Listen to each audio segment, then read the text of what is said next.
The old German shepherd lay quietly in the corner of the living room, his food untouched for the third day in a row. His owner, Emily, watched with growing fear as Max, once full of life, energy, and loyalty, barely lifted his head anymore. His deep brown eyes, which used to glow with excitement at the jingle of a leash, now seemed distant, heavy with pain. Emily tried everything, his favorite treats, hand-feeding, even cooking chicken instead of kibble, but Max refused every bite.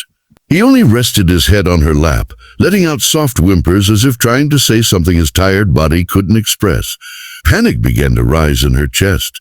Something was terribly wrong, and she knew it wasn't just old age. When Emily carried Max into the vet's office, her heart was pounding so hard she could feel it in her throat.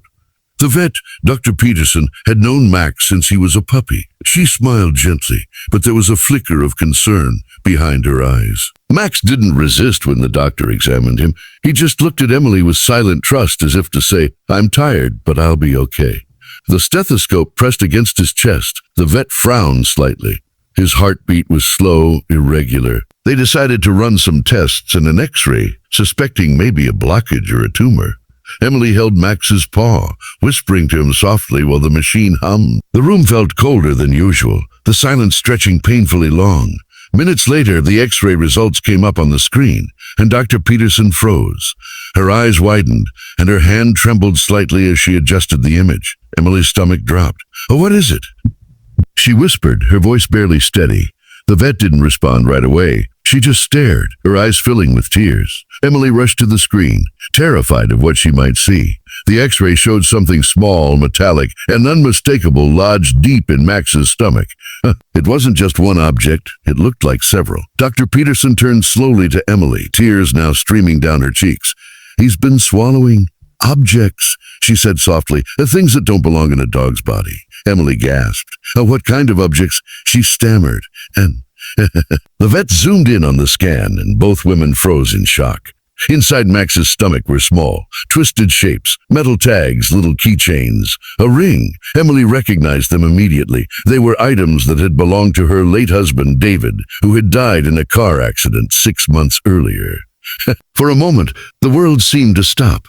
Max had been by David's side for years, inseparable since the day he was brought home. After David's death, Max had searched every room, every corner, crying out at night, waiting for his master to return. Now it all made sense, his refusal to eat, his sadness, the way he would sleep next to David's old jacket. Dr. Peterson wiped her tears, her voice trembling. "He must have swallowed them because they smelled like David," she said quietly. "He was trying to keep him close." Emily's hand covered her mouth as sobs shook her body. The realization was too much to bear. Max hadn't been sick because of age or disease. His heart had been breaking in silence. He missed David so much that he'd tried to hold on to the only pieces left of him, even if it meant hurting himself.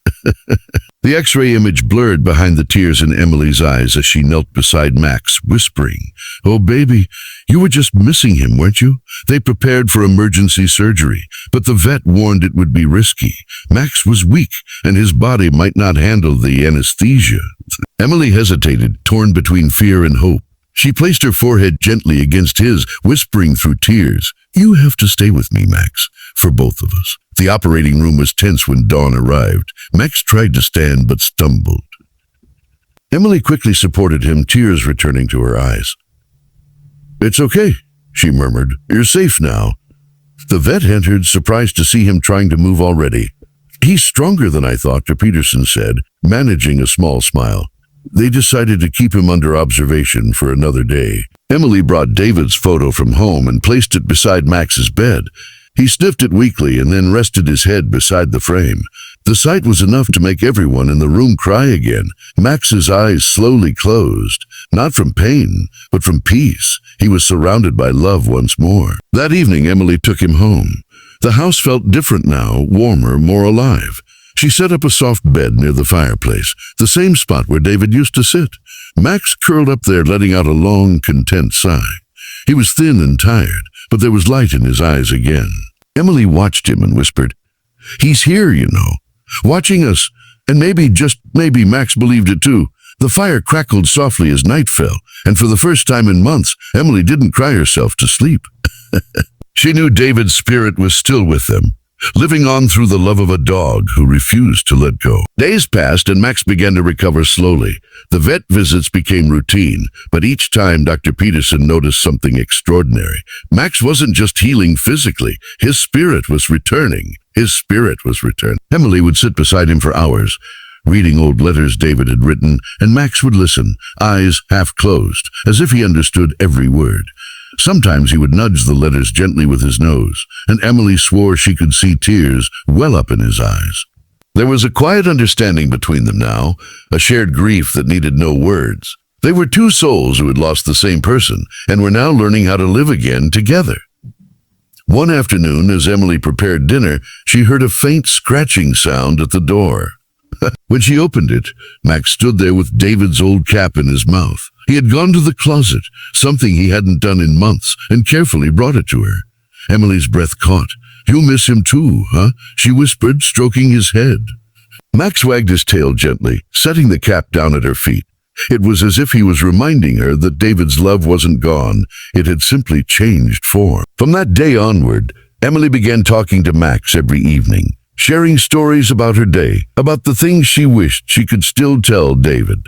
Max listened with patience and warmth, his presence a silent comfort in her empty house. As the weeks turned into months, Max regained his strength. He could walk again, play fetch, and even chase butterflies in the yard like he used to. But something about him had changed.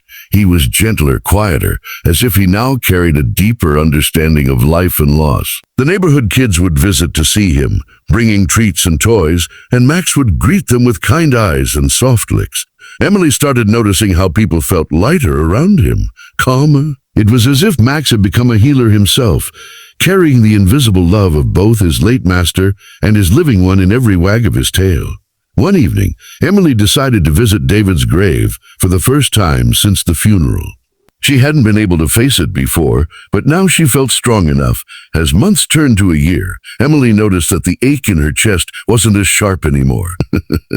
Life had found a quiet rhythm again. She and Max would walk by the lake every morning, watching the sunrise just as she used to with David. Sometimes she would talk softly, saying things like, "He'd love this view," and Max would wag his tail as if agreeing.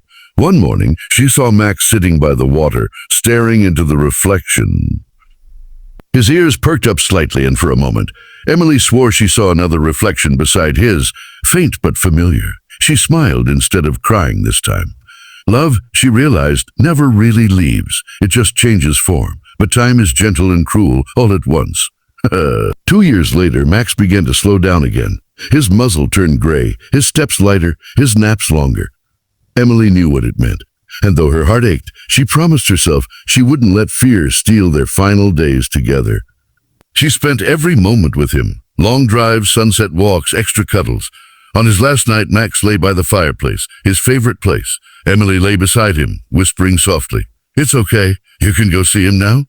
Max's eyes met hers one last time, filled with gratitude, love, and peace. Then he rested his head down, breathing out a sigh that felt like a goodbye. The next morning, Emily found him still, a soft smile on his face. She cried until the sun rose high in the sky, but her tears were not just of sorrow, they were of gratitude. She buried him beside David, under the same oak tree where they used to sit together. On the headstone she engraved, "A Max, the dog who loved beyond life." Whenever Emily visited, she would feel a gentle breeze through the branches, and sometimes she could swear she heard faint footsteps running joyfully through the leaves. It was as if her two boys were together again, watching over her from somewhere beyond sight. Years later, Emily grew old, but she never stopped talking about Max and David. Their love story became a legend in her small town, a reminder that true love, whether human or animal, never dies. When she finally passed away peacefully in her sleep, her family buried her beside them under the same oak tree. The three were together once more, man, woman, and dog, united by a bond that even death couldn't break. And as the sun set behind the hill that evening, a soft wind whispered through the trees, carrying the faintest echo of a happy. Years passed, and the small town where Emily, David, and Max had once lived changed slowly, but their story never faded. Children grew up hearing about the loyal German shepherd who had refused to eat because he missed his master, and how that love had brought comfort to countless hearts. And the oak tree where they rested became a quiet place of reflection. People would leave flowers, dog collars, or little notes saying a thank you for reminding us what love means. On sunny days, visitors claimed they could hear faint barks carried in the wind, followed by the rustle of leaves that felt like a soft wag of a tail. The story of Max wasn't just a memory anymore. It had become a living symbol of love that refused to die. One day, a young vet student named Lily visited the town.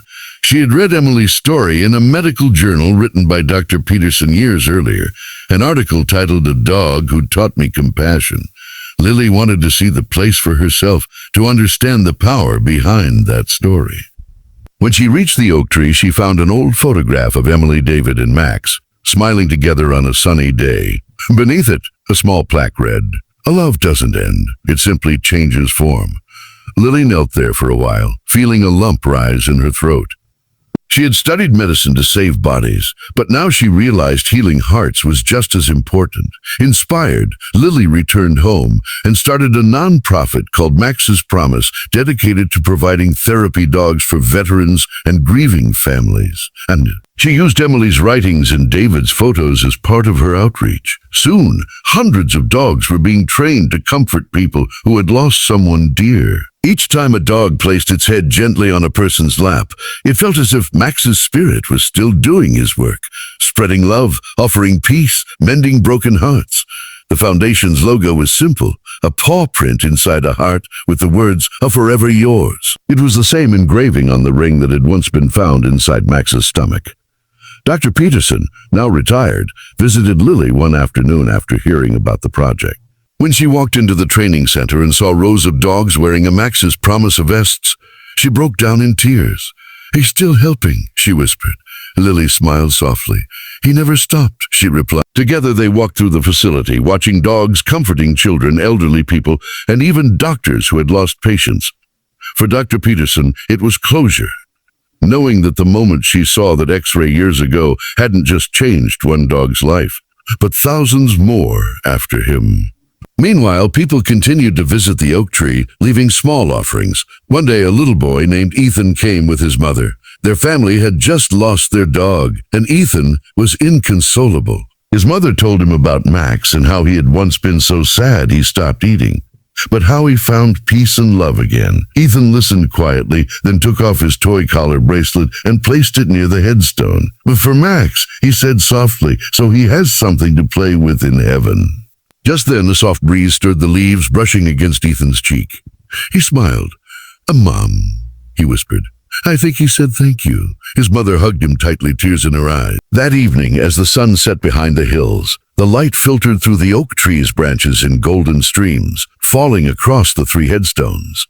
For a brief moment, it looked almost like the light was wrapping them in a warm embrace. The names David, Emily, and Max gleamed softly under the rays, as if the world itself was honoring their love. A pair of birds landed nearby, chirping gently before taking off together into the fading light. It was as if nature itself understood their story. On the 10th anniversary of Max's Promise, Lily organized a memorial service at the oak tree. Dozens of people came, families, veterans, doctors, and volunteers. Each person brought a flower, a collar, or a photograph of a pet who had changed their life. As the sun dipped low, Lily stood before the crowd and spoke softly. Max's story began with heartbreak, but it taught us that love doesn't vanish when someone leaves. It stays, it transforms, and it keeps saving lives in ways we can't always see. The crowd fell silent, then slowly, everyone released white balloons into the evening sky. They floated upward, glimmering like stars. As night fell, the oak tree stood tall against the silver moonlight. A gentle wind moved through its branches, carrying whispers through the leaves. Some said it sounded like laughter, others like a bark. But for those who believed, it was both, the joyful reunion of souls that had waited patiently to be together again. And as the stars shimmered above, it was clear that love, once born, never truly dies. It only finds new hearts to live in, new stories to tell, and new lives to